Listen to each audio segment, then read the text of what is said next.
Electric इदारे को देखते हैं जी, अगर 3,000 रुपये का बिल है तो 3,500 रुपये उस पर टैक्स लागू कर दिया। अगर गवर्नमेंट पेट्रोल सस्ता करती है तो उसके सम्राट आवाम तक क्यों नहीं पहुंच रहे। शहर के मसाइल होते हैं ना, उनको उजागर करना, उनकी निशानदेही करना, मुतल्लिक़ा इदारों तक पहुंचाना और उसको अमली जामा पहनाना और उसको हल करना, इस तरफ हम काम कर रहे हैं। मैं हूं सामा अली और आप देख रहे हैं हमारा यूट्यूब चैनल। आज हमारे साथ जो शख्सियत मौजूद हैं वो किसी तारुफ के मोहताज नहीं हैं। प्रिंट मीडिया और डिजिटल मीडिया से उनका ताल्लुक़ है। आफाक अहमद सिद्दीकी साहब।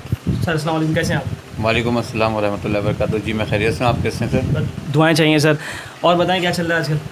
अच्छा, पहले तो मैं बड़ा बेहद मशकूर हूँ आपके कि आप आए मेरे पास, मुझे इज़्ज़त बख्शी, थैंक यू वेरी मच।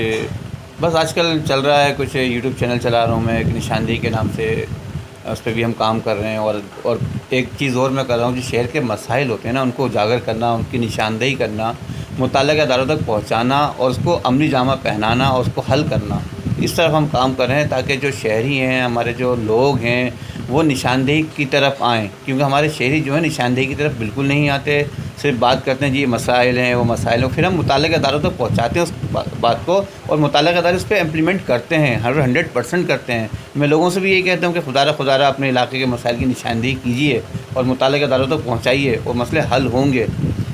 अच्छा भाई, मैं आपको तकरीबन 2-3 साल से आपको देख रहा हूँ, तो माशाल्लाह आपकी जो इसमें जो ख़दमात हैं वो इस हवाले से काफ़ी अच्छी हैं। जो भी मसले मसाइल इलाकों के हवाले से होते हैं, जो भी बल्दियाती मसाइल होते हैं, उसको आप उजागर करते हैं। तो आपने कितनी दफ़ा देखा कि उस पर अमल दरामद हुआ है या नहीं हुआ? देखिए, बात यह है, मैं तो यही कहूँगा कि अमल दरामद होता है, वो 100% होता है। थोड़ा देर सही, लेकिन होता ज़रूर है। आप निशानदेही करें, एक मसले की निशानदेही की आपने, और उसको बार जब तक वो हल नहीं हो जाता, आप उसकी निशानदेही करते रहें और मुतल्लिक़ा इदारे को नोकिंग करते रहें। बार दरवाज़ा खटखटाने दरवाज़ा एक दिन ज़रूर खुलता है। मेरे वालिद साहब कहते थे, अल्लाह उनको जन्नत नसीब करे, वो कहते थे कि लाइन में खड़े रहो, एक दिन नंबर ज़रूर आएगा। बस उसी पे अमल दरामद मैं कर रहा हूँ, उस पर अमल कर रहा हूँ। अच्छा आफाक भाई, मुझे ये बताएं, जैसे अभी हालिया मानसून की बारिश हुई हैं, तो उसके बाद जो सड़कों का हाल है, वो कल मैं एक टीवी पे भी देख रहा था, कोई डॉक्टर थी, वो कह रही थी कि 25 साल का जो जवान लड़का होता है उसके लिए तो अभी तो नहीं पता, लेकिन उसकी जो कमर की हड्डी है वो 5 साल बाद लाइलाज हो जाएगी। तो ऐसा बयान है। तो जो अभी कंडीशन है रोडों की, उस हवाले से जो सरकारी मुलाजमीन हैं या जो भी जो मुतल्लिक़ा इदारे हैं वो काम करते हैं। उन लोग कहने वाले तो बहुत सारे हैं कि भाई हमारे मसाइल हैं, उस पर अमल दरामद और उन तक बात हमारी पहुंचती कैसे?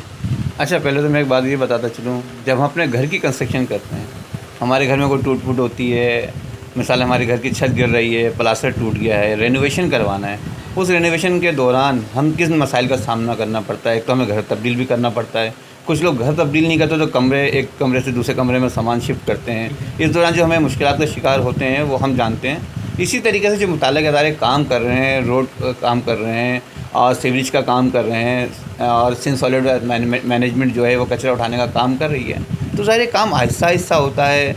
चाहे वो कोई भी इदारा कर रहा हो, तो उसमें आवाम को थोड़ी परेशानी उठानी पड़ती है, ना कि हम उसको कहें कि जी ये अभी तक ठीक नहीं हुआ, 2 दिन में ठीक नहीं हुआ। 2 दिन में कैसे ठीक हो जाएगा? 2 दिन में जब आपका जो घर नहीं बन सकता तो रोड कैसे बन जाएगा? वो तो बहुत बड़ी शाहरा है।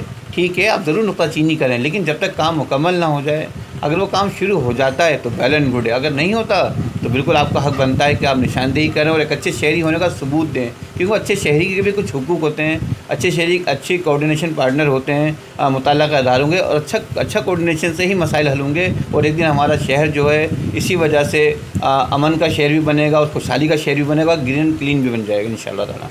ठीक है आफाक भाई, आपने बजा फरमाया। अब आखिरी में आप हुकूमत के लिए कोई ऐसी बात कहना चाहें, एक आम शहरी की आवाज़ में आप कुछ बात करना चाहें? देखें सर, मैं तो ये कहूँगा मुतल्लिक़ा इदारों से, गवर्नमेंट से यही कहूँगा कि जी आप लोग जो हैं खुदारा आवाम के हाल पर रहम फरमाएँ। वो बड़े बेचारे परेशान हाल हैं, महंगाई के इस पुरशोभ दौर में बेचारे मौत और ज़िंदगी की कशमकश में हैंगे कि जी हम खाएँ, हम दवा दारू करें, हम अशिया खुर्दनोश ख़रीदें, हम किस तरह से ज़िंदगी के दिन पूरे कर रहे हैं वो हम ही जानते हैं। ठीक है, अगर गवर्नमेंट पेट्रोल सस्ता करती है तो उसके सम्राट आवाम तक क्यों नहीं पहुँच रहे?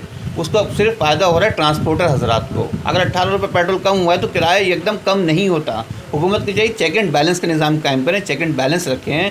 अगर आप देखेंगे कि दूध लेने जाते हैं, दूध आपको पूरा नहीं मिला, 1 लीटर नहीं मिला, किसी भी आप पेट्रोल पंप पे जाएं तो आपको पेट्रोल पूरा नहीं मिल रहा। ये आवाम चीख के कह रहे हैं, लेकिन हमारी गवर्नमेंट जो अभी फ़िलहाल इस पर कोई भी कार्रवाई नहीं करी। इसके बाद हम इलेक्ट्रिक के इदारे को देखते हैं जी, अगर 3,000 रुपये का बिल है तो 3,500 रुपये उस पर टैक्स लागू कर दिया गया। तो गरीब आवाम कहाँ से भरेगी? वो खाएगी, किराए के मकान में रहेगी, अशिया खुर्दनोश करेगी, दवा दारू करेगी, क्या करेगी आवाम? खुदारा मुतल्लिक़ अदारे और हुकूमत इस चीज़ पे प्लीज़ नज़रसानी करें और आवाम को इससे छुटकारा दिलाएं और चेक एंड बैलेंस का निज़ाम कायम करें।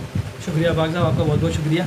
जैसे कि आप देख रहे थे, आफाक अहमद सिद्दीकी हमारे साथ थे और एक आम शहरी की आवाज़ बन के उन्होंने हुकूमत से अपील की है। और देखते रहिए हमारा यूट्यूब चैनल। अल्लाह हाफ़िज़।